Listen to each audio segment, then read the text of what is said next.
बदिया चौक पर पानी पड़ रहा है खूब कैस के एकदम खूब कैसे धमाधम ना। हाँ लक्ष्मी का तो ही कहा की है बदिया चौक पर आप कैस के पड़बे कर तो कहियो कथी हाँ देखते यहाँ पानी पड़ रहा है।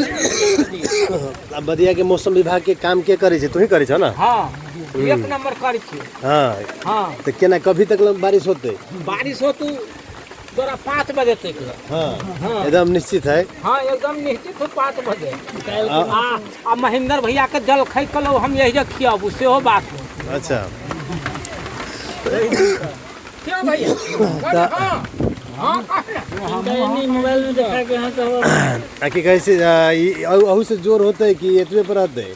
कखन तो जोर होतो कखन तो एतबे पर। अच्छा बारिश के तो कहीं ना बात है भैया।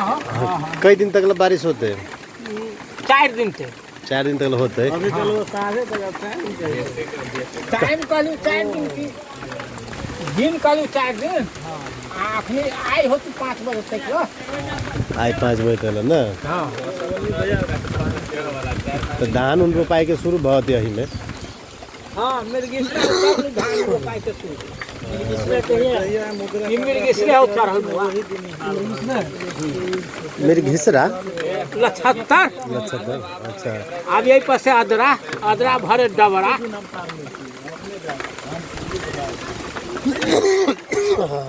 अपना सबके लेकिन पछुआ गए ना धान उन ना ना। अदरा से सब रोपाई मकबरी में देना रोपाई।